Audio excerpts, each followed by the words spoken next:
Hello guys, sorry, hello guys, welcome back to my channel accounts with Aastha. आज मैं आपको बताऊंगी कि आपको एडवांस अकाउंटिंग का पेपर कैसे अटेम्प्ट करना चाहिए। वो जो 15 मिनट्स मिलते हैं, आपको क्या रीड करना है, क्या नहीं करना है, आपको कहाँ से स्टार्ट करना है, कौन से टाइम पे क्या चीज़ें करनी है, वो मैं आपको बताती हूँ। मैं आपको वो बता रही हूँ जो मैंने फॉलो किया था और 85 मार्क्स स्कोर किए थे। अगर आपको वो चीज़ हेल्पफुल ना लगे तो आप अपने स्ट्रैटेजी को फॉलो करना। अब देखिए, आप बहुत से टीचर्स के वीडियो देखेंगे जो ये बोलेंगे कि एमसीक्यू जो होते हैं ना हमारे केस बेस्ड, हमें सबसे पहले 15 मिनट्स में वो पढ़ने चाहिए। शायद उनके हिसाब से वो ठीक भी होगा, but to be very honest मुझे लगता है कि वो बच्चों का ना कॉन्फिडेंस लो कर देता है। और मेरे हिसाब से जब आप पेपर स्टार्ट करते हो ना, तो आपको कॉन्फिडेंट होना बहुत ज़रूरी है। तब उसके बाद तो आप एमसीक्यूज़ बहुत आराम से कर लोगे। आप अगर जिसको एमसीक्यूज़ में ज़्यादा प्रॉब्लम नहीं होती है, वो बड़ी बड़ी केस स्टडी देख के नहीं डरते हैं, तो आप वो 15 मिनट्स जो है वो उसको पढ़ने में यूटिलाइज़ करिए। पर अगर आपको वो केस स्टडीज़ में थोड़ा प्रॉब्लम होता है, आपका मोटिवेशन डाउन करता है, तो मैं ये बोलूँगी आपके जो 70 मार्क्स वाला सब्जेक्टिव वाला पेपर आता है ना, आप उसको रीड करिए उस टाइम पे। और जैसे आपके 6 क्वेश्चंस आएंगे, 6 क्वेश्चंस में भी आपके सब पार्ट भी होते हैं। तो आप पहला जो हमारा पार्ट होता है, पहला जो क्वेश्चन होता है वो हमारा क्या होता है, कंपलसरी होता है, ठीक है। जो हमारा और उसके बाद जो होते हैं हमारे 5, वो क्या होते हैं, उनमें से कोई हमें 4 करने होते हैं। तो फर्स्ट तो आपका कंपलसरी है, वो आपको करना ही होगा। अब वो आपको आता है नहीं आता है, वो आप पे डिपेंड करता है, ठीक है। उसमें आपको कोई ऑप्शन नहीं मिलेगा।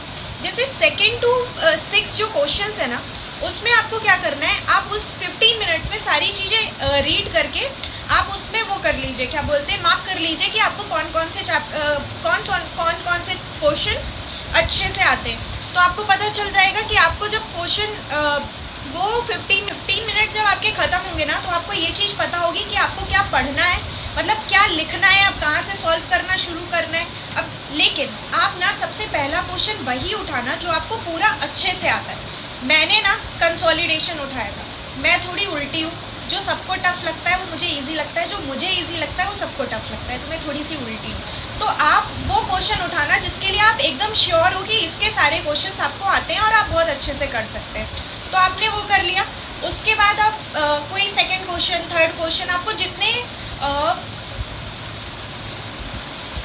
2 बजे आपका पेपर शुरू होता है, आप 3:30 तक अपना सब्जेक्टिव वाला करिए। उसके बाद 3:30 पे ना आप अपना केस बेस्ड एमसीक्यूज़ वाला उठाइए, और उसको आपको हर केस स्टडी आपको कम से कम 2 बार तो रीड करनी पड़ेगी, एक बार में आपको समझ में नहीं आने वाली है। और मैं केस स्टडी का आपको एक चीज़ बताती हूँ कि वो जो केस स्टडी होती है ना, हमें बहुत लंबी लगती है, बट सच में एक पैरे का दूसरे पैरे से कोई लेना देना नहीं होता है। एक पैरा किसी और एएस के बारे में बात कर रहा है, एक पैरा किसी और एएस के बारे में बात कर रहा है। मेरे टाइम में ना मुझे ये समझने में बहुत प्रॉब्लम हुई थी, लेकिन आप लोगों के लिए मैंने ये सीख लिया है कि हमें केस स्टडी कैसे क्या बोलते हैं सॉल्व करनी होती है। तो आप लोग भी ना क्या करना कि आप जितने भी पैराज आ रहे हैं, आप उसको ना इंडिविजुअल क्वेश्चन वो कंसीडर करना, ठीक है। आप उसको इंडिविजुअल क्वेश्चन कंसीडर करना। जनरली हमारा एक एक पैरा में एक एएस खत्म हो जाता है। कभी कभी होता है कि पूरी एक केस स्टडी एक ही एएस पे आ गई है, और आपका जैसे हमारा वो हो गया लीज वाला, ठीक है, उसमें आपसे मिनिमम लीज पूछ ली उसने, present value of minimum lease पूछ ली उसने, ठीक है, और हम बुक्स में किस अमाउंट पे शो करेंगे उसने ये पूछ लिया, ठीक है। तो फिर वो ये हो गया, इस ईयर का आपकी प्रेजेंट वैल्यू कितनी होगी मिनिमम लीज की। तो ये आपका किस्सा एक ही एएस से आ गया हमारा, वो लीज वाला, ठीक है। अब ऐसा भी हो सकता है, जैसे आपकी एक केस स्टडी दी है, उसमें आ गया आपका रेवेन्यू रिकॉग्निशन, आपका आ गया पीपी, आपका आ गया इंटेंजिबल असेट, आपका आ गया वो क्या बोलते हैं इम्पेयरमेंट लॉस, ठीक है।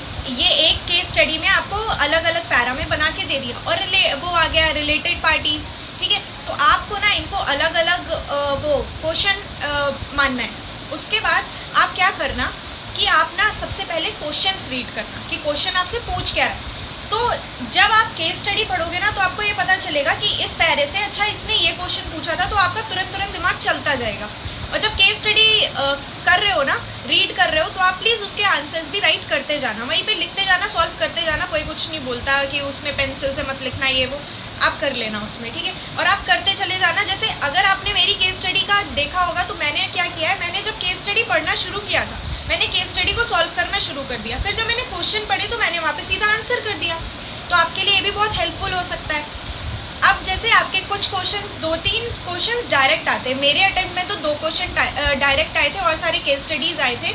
तो आपको अब जैसे कैश फ्लो का खाली एक एएस से रिलेटेड आपका आ गया तो फिर तो वो तो ईजी हो जाता है।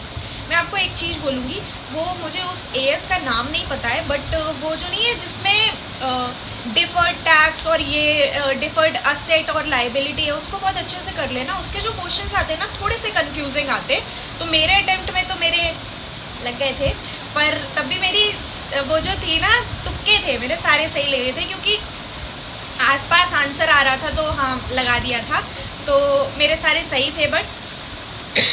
बट जेन्युइनली मुझे वो आता नहीं था, ठीक है, लेकिन तब भी मार्क्स तो आ गए। अब मुझे पता है आप सब बहुत ज़्यादा अब आई नो आप लोग काफ़ी टेंस्ड भी हो गए, पेपर कैसे जाएंगे कैसे नहीं जाएंगे। अब मैं आपसे यही बोलूँगी, आपके जितने दिन बचे हैं ना बहुत आराम से प्रिपेयर करो, पढ़ो और ज़्यादा टेंशन लेके मत करो, क्योंकि जितना टेंशन लेके करोगे ना आपके दिमाग में नहीं घुसेगा। और जितने भी लोगों ने प्रिपेयर किया है ना वो बहुत अच्छा करने वाले हैं, आप टेंशन मत लो। और मैं ना 500 सब्सक्राइबर से थोड़ा सा दूर हूँ, तो जो भी वीडियो देखना प्लीज़ सब्सक्राइब कर देना, लाइक कर देना और कमेंट भी कर देना कि आपको मेरी वीडियो कैसी लगी। बाय।